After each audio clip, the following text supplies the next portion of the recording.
So നമ്മുടെ ഇന്നത്തെ topic of discussion എന്ന് പറയുന്നത് ലോ ബർത്ത് വെയ്റ്റ് ബേബിയാണ്. ലോ ബർത്ത് വെയ്റ്റ് ബേബിയുടെ ഡെഫിനിഷൻ എന്ന് പറയുന്നത് baby which weighs less than 2500 gram within 1 hour of birth irrespective of the gestational age. അപ്പോൾ കുഞ്ഞ് ജനിക്കുന്നത് അത് എപ്പോഴോ ആയിക്കോട്ടെ, കുഞ്ഞ് ജനിച്ച് ആദ്യത്തെ 1 hour കുഞ്ഞിൻ്റെ വെയിറ്റ് എന്ന് പറയുന്നത് 2500 ഗ്രാമിന് താഴെയാണെങ്കിലാണ് നമ്മൾ കുഞ്ഞിനെ ലോ ബർത്ത് വെയ്റ്റ് ബേബി എന്ന് പറയുന്നത്.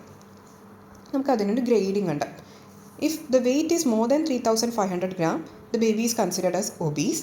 3500 to 2500 gram ആണെങ്കിൽ നോർമൽ ബർത്ത് വെയ്റ്റ് ആണ്. ബിറ്റ്വീൻ 2500 to 2000 gram ആണെങ്കിൽ that is low birth weight baby. Between 2000 to 1000 gram it will be very low birth weight and less than 1000 gram is extremely low birth weight. ഇങ്ങനെയാണ് നമ്മൾ birth വെയ്റ്റിൻ്റെ അടിസ്ഥാനത്തിൽ grade ചെയ്യുന്നത് new ബോൺസിനെ. നമുക്ക് നോക്കാം determinants of birth weight എന്തൊക്കെയാണെന്ന്. Birth weight is determined by 2 process വെച്ചിട്ടാണ്. ഒന്ന് ലെങ്ത് ഓഫ് പ്രഗ്നൻസി പീരീഡ് എത്രയുണ്ട്, പിന്നെയുള്ളത് ഇൻട്രാ യൂട്രൈൻ ഗ്രോത്ത് റേറ്റ് എത്രയാണ്. അതിൻ്റെ അടിസ്ഥാനത്തിൽ 2 types of low birth weight babies ഉണ്ട്. ഒന്ന് പ്രീ ടേം ബേബി ഉണ്ട്, ഒന്ന് സ്മോൾ ഫോർ ഡേറ്റ് ബേബി ഉണ്ട്. പ്രീ ടേം ബേബി എന്ന് വെച്ച് കഴിഞ്ഞാൽ the baby which is born after 28 completed വീക്സിന് ശേഷം ജനിച്ചതായിരിക്കും. കുഞ്ഞിൻ്റെ ജസ്റ്റേഷൻ ഏജ് 28 വീക്സിന് ശേഷമായിരിക്കും. എന്നാൽ 37 കംപ്ലീറ്റഡ് വീക്സ് ഓഫ് ജസ്റ്റേഷന് മുന്നേ ഡെലിവറി ചെയ്ത ബേബീസിനെ ആയിരിക്കും നമ്മൾ പ്രീ ടേം ബേബീസ് എന്ന് പറയുന്നത്. അവരെ നമ്മൾ പ്രീമച്വർ ബേബീസ് എന്നായിരിക്കും കൺസിഡർ ചെയ്യുന്നുണ്ട്. അതാണ് pre term baby. After 28 completed weeks of gestation ആയിരിക്കും, but before 37 completed weeks of gestation ആയിരിക്കും. നെക്സ്റ്റ് എന്താണ് സ്മോൾ ഫോർ ഡേറ്റ് ബേബി എന്ന് നോക്കാം. സ്മോൾ ഫോർ ഡേറ്റ് ബേബി എന്ന് വെച്ച് കഴിഞ്ഞാൽ which is smaller and lighter than what it should have been for that pregnancy period but due to failure in the intrauterine growth. Currently ഇപ്പോൾ ആ കുഞ്ഞിൻ്റെ gestational ഏജിന് അനുസരിച്ചിട്ടുള്ള growth ഇല്ലാത്ത കുട്ടികളെ ആയിരിക്കും നമ്മൾ സ്മോൾ ഫോർ ഡേറ്റ് ബേബീസ് എന്ന് പറയുന്നത്. പിന്നെ ഇതിൻ്റെ സിനോണിംസ് ആയിട്ട് light for date, intrauterine growth retardation, placental insufficiency syndrome, pseudo prematurity എന്നൊക്കെ പറയുന്നുണ്ട്.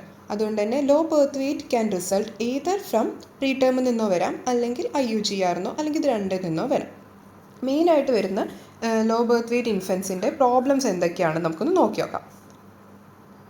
ഇൻഫെക്ഷൻസ് വരാനുള്ള സാധ്യത അവർക്ക് ഭയങ്കര കൂടുതലായിരിക്കും, മോർട്ടാലിറ്റി കൂടുതലായിരിക്കും, പുവർ സർവൈവൽ ആയിരിക്കും, high cost of intensive care unit, multi systemic complications, decreased bonding, hypoxia, anaemia, polycythaemia, hyper albuminaemia, apnoea, malnutrition, meconium aspiration syndrome, respiratory distress syndrome, hypothermia, hypoglycaemia, hyponatraemia, ഹൈപ്പോകാൽസീമിയ.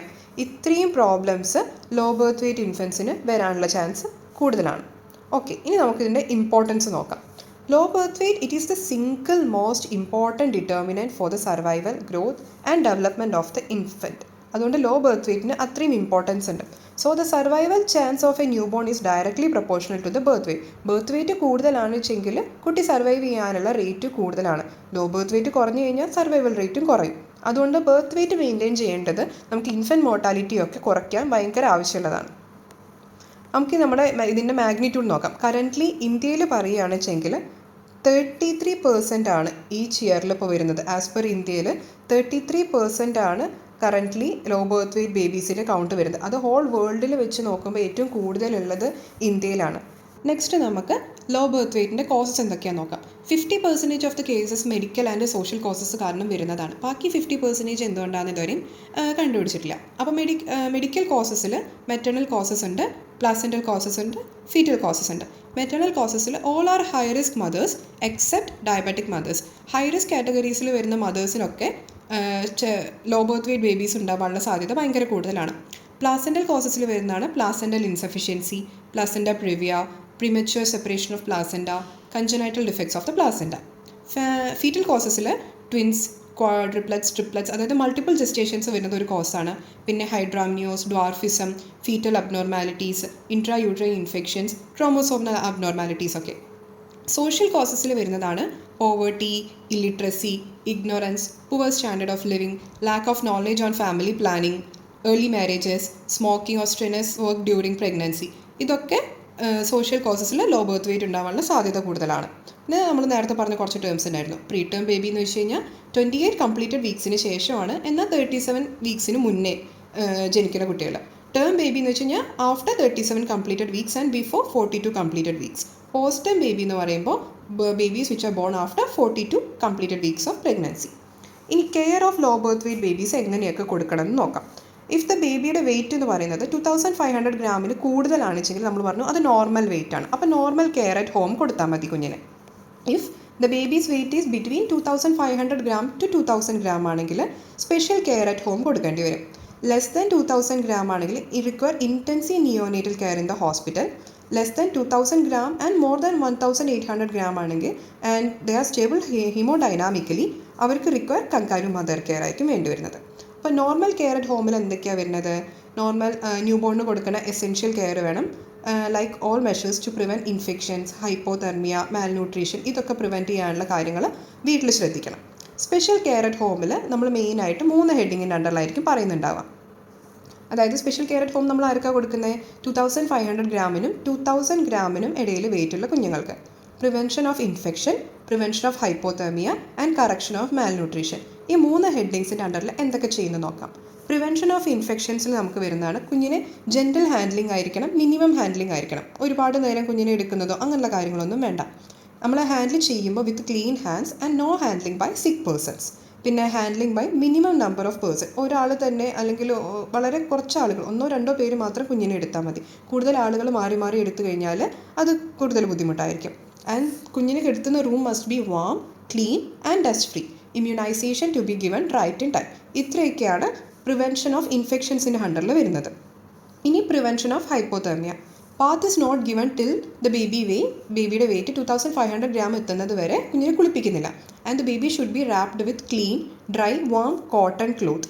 Cover the head also except face and body is covered with blanket to prevent heat loss. Head cover ചെയ്യുന്നുണ്ട്, face cover ചെയ്യേണ്ട, ബാക്കി body എല്ലാം blanket വെച്ചിട്ട് cover ചെയ്യണം.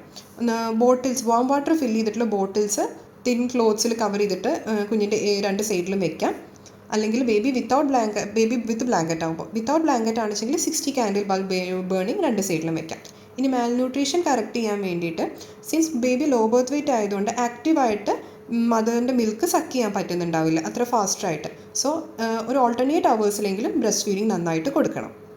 ഇതൊക്കെയാണ് special care at ഹോമിൽ വരുന്നത്. ഇനി സ്പെഷ്യൽ കെയർ ഇൻ ദ ഹോസ്പിറ്റലിൽ എന്തൊക്കെയാണ് വരുന്നത് നോക്കാം. അതിലും ഈ 3 ഹെഡിങ്സിൻ്റെ അണ്ടറിലായിരിക്കും വരുന്നത്. ഇൻറ്റൻസീവ് നിയോനേറ്റൽ കെയറിൽ പ്രിവെൻഷൻ, മാൽന്യൂട്രീഷൻ ഇൻഫെക്ഷൻ പ്രിവെൻറ്റ് ചെയ്യാൻ വേണ്ടിയിട്ട് prophylactic antibiotics to prevent septicaemia, task nursing, separate nurses for ഫീഡിങ്ങിനും and for attending to the toilet, barrier nursing to prevent cross infection, expert nursing care is of supreme importance. Next, prevention of hypothermia. കുഞ്ഞിനെ നമ്മൾ is kept in the incubator which maintains, അപ്പോൾ ടെമ്പറേച്ചറും ഹ്യൂമിഡിറ്റിയും ഒക്കെ maintain ചെയ്യും. Adequate oxygen supply എല്ലാം കിട്ടും till the child weight increases to 2000 gram. Oxygen സപ്ലൈയുടെ കാര്യം നമ്മൾ ശ്രദ്ധിക്കണം. If the oxygen supply is more, oxygen level in the blood കൂടും. It will lead to retrolental fibroplasia, അതായത് റെറ്റിനോപ്പതി ഓഫ് പ്രീമച്യൂരിറ്റി എന്നുള്ളൊരു കണ്ടീഷനിലോട്ട് മാറും. ഓക്സിജൻ ലെവൽ ഓവർ ആയിക്കഴിഞ്ഞാൽ. ഇൻ കേസ് ഓക്സിജൻ ലെവൽ കുറവായി കഴിഞ്ഞാലോ it leads to hypoxia and cerebral palsy. അപ്പോൾ oxygen ലെവലിൻ്റെ കാര്യം നമ്മൾ നന്നായി ശ്രദ്ധിക്കണം. കൂടിക്കഴിഞ്ഞാൽ റെറ്റിനോപ്പതി ഓഫ് പ്രീമച്യൂരിറ്റിയിലോട്ട് പോകും, കുറഞ്ഞു കഴിഞ്ഞാൽ ഹൈപ്പോക്സിയ ആൻഡ് സെറിബ്രൽ പാൾസി വരും. Therefore, monitoring of oxygen supply is done carefully. Lower the birth weight, greater is the risk of development of retinopathy of prematurity and blindness. Next heading വരുന്നത് prevention of malnutrition. Since the newborn is already malnourished ആയതുകൊണ്ട് further malnutrition നമുക്ക് prevent ചെയ്യുകയും ചെയ്യാം. And existing malnutrition നമുക്ക് correct ചെയ്യാൻ വേണ്ടിയിട്ട് tube feeding ആയിരിക്കും ചെയ്യുന്നത്. Expressed mother's milk almost every alternate അവറിൽ ട്യൂബ് വഴി കൊടുക്കുകയായിരിക്കും ചെയ്യുന്നുണ്ടാവാം. Tube feeding is done because in the incubator, കുഞ്ഞ് ഇൻക്യുബേറ്ററിലാണല്ലോ, പോരാത്തതിന് സക്ക് ചെയ്യാൻ അത്രയും യങ് ആയതുകൊണ്ടാണ് നമ്മൾ ട്യൂബ് ഫീഡിംഗ് ചെയ്യുന്നത്. ഇനി നമുക്ക് എങ്ങനെ ലോ ബർത്ത് വെയിറ്റ് പ്രിവെൻറ്റ് ചെയ്യാൻ നോക്കാം. മെയിനായിട്ട് 2 രീതി പറയുന്നുണ്ട്. ഡയറക്റ്റ് ഇൻ്റർവെൻഷൻ മെഷേഴ്സും ഉണ്ട്, ഇൻഡയറക്റ്റ് ഇൻ്റർവെൻഷൻ മെഷേഴ്സും ഉണ്ട്. ഡയറക്റ്റ് ഇൻ്റർവെൻഷൻ മെഷേഴ്സിൽ വരുന്നതാണ് മാൽന്യൂട്രീഷൻ പ്രിവെൻറ്റ് ചെയ്യാൻ വേണ്ടിയിട്ട് ന്യൂട്രീഷനെ പറ്റിയിട്ടുള്ള എഡ്യൂക്കേഷൻ കൊടുക്കുക, ന്യൂട്രീഷണൽ സപ്ലിമെൻറ്റ്സ് ICDSൻ്റെ അണ്ടറിൽ പ്രൊവൈഡ് ചെയ്യുക എന്നുള്ളത്. അനീമിയ പ്രിവെൻറ്റ് ചെയ്യാൻ വേണ്ടിയിട്ട് iron and folic acid tablets during last ട്രൈമസ്റ്ററിൽ പ്രൊവൈഡ് ചെയ്യുക. മെഡിക്കൽ ഇൻഫെക്ഷൻസ് പ്രിവെൻറ്റ് ചെയ്യുക. എന്തെങ്കിലും അസുഖങ്ങളൊക്കെ കണ്ടു കഴിഞ്ഞാൽ തന്നെ early diagnosis and prompt treatment.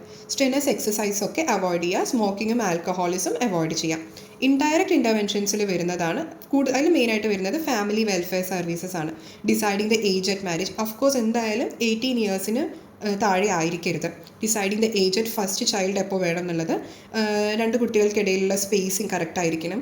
Decide the number of children, improvement of social measures such as literacy level, living conditions, quality of life ഒക്കെ improve ചെയ്യണം. പിന്നെ ഇത് improvement of availability of health services to women. Thank U.